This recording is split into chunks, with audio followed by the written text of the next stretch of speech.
Once upon a midnight dreary, while I pondered weak and weary over many a quaint and curious volume of forgotten lore, while I nodded, nearly napping, suddenly there came a tapping, as of someone gently rapping at my chamber door. 'Tis some visitor, I muttered, tapping at my chamber door. Only this, and nothing more. Ah, distinctly I remember. It was in the bleak December, and each separate dying ember wrought its ghost upon the floor. Eagerly I wished the morrow. Vainly I had sought to borrow from my books surcease of sorrow, sorrow for the lost Lenore, for the rare and radiant maiden whom the angels name Lenore, nameless here forevermore. And the silken, sad, uncertain rustling of each purple curtain thrilled me, filled me with fantastic terrors never felt before, so that now, to still the beating of my heart, I stood repeating, 'tis some visitor entreating entrance at my chamber door. Some late visitor entreating entrance at my chamber door. This it is, and nothing more.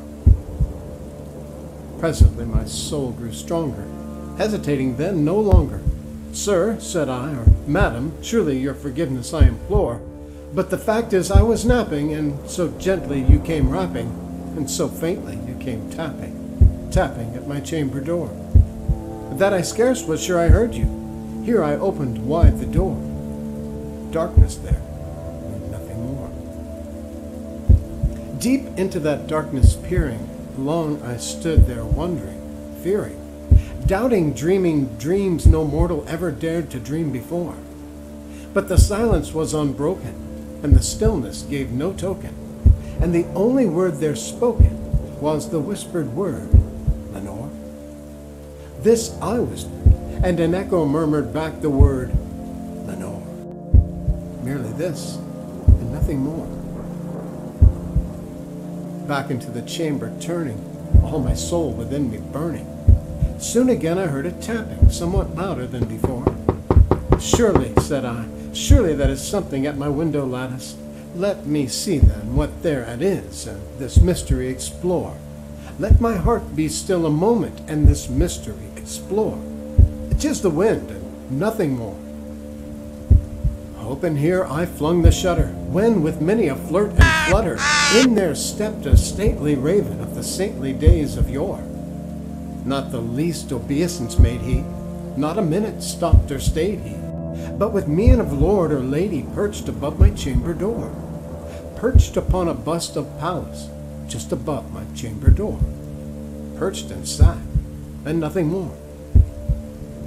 Then this ebony bird beguiling my sad fancy into smiling, by the grave and stern decorum of the countenance it wore. Though thy crest be shorn and shaven thou, I said, art sure no craven, ghastly grim and ancient raven wandering from the nightly shore. Tell me what thy lordly name is on the night's Plutonian shore. Quoth the raven, nevermore. Much I marveled this ungainly fowl to hear discourse so plainly, though its answer little meaning, little relevancy bore, for we cannot help agreeing that no living human being ever yet was blessed with seeing bird above his chamber door, bird or beast upon the sculptured bust above his chamber door, with such name as Nevermore. But the raven, sitting lonely on the placid bust, spoke only that one word, as if his soul in that one word he did outpour. Nothing further than he uttered, not a feather than he fluttered. Still I scarcely more than muttered, other friends have flown before. On the morrow he will leave me, as my hopes have flown before. Then the bird said, nevermore. Startled at the stillness broken by reply so aptly spoken, doubtless, said I, what it utters is its only stock and store, caught from some unhappy master, whom unmerciful disaster followed fast and followed faster, till his songs one burden bore, till the dirges of his hope that melancholy burden bore, of nevermore. But the raven, still beguiling, all my fancy into smiling, straight I wheeled a cushioned seat in front of the bird and bust and door. Then upon the velvet sinking, I betook myself to linking fancy unto fancy, thinking what this ominous bird of yore, what this grin, ungainly, ghastly, gaunt, and ominous bird of yore meant in croaking, nevermore. This I sat engaged in guessing, but no syllable expressing to the fowl whose fiery eyes now burned into my bosom's core. This and more I sat divining, with my head at ease reclining on the cushion's velvet lining that the lamplight gloated o'er, but whose velvet violet lining with the lamplight gloating o'er she shall press, nevermore. Then methought the air grew denser, perfumed from an unseen censer, swung by seraphim whose footballs tinkled on the tufted floor. Wretch, I cried, thy God hath lent thee, by these angels he hath sent thee, respite, respite in Nepenthe, from thy memories of Lenore. Quaff, oh quaff this kind Nepenthe, and forget this lost Lenore. Quoth the raven, nevermore. Prophet, said I, thing of evil, prophet still, if bird or devil, whether tempter sent or whether tempest tossed thee here ashore. Desolate yet all undaunted, on this desert land enchanted, on this home by horror haunted, tell me truly, I implore, is there balm in Gilead? Tell me, I implore. Quoth the raven, nevermore.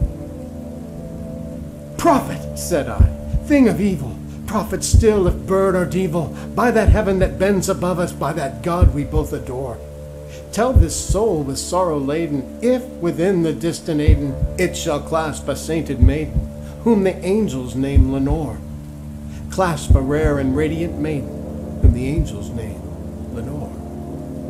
Quoth the raven, nevermore. Be that word our sign in parting, bird or friend, I shrieked upstarting, get thee back into the tempest and the night's Plutonian shore.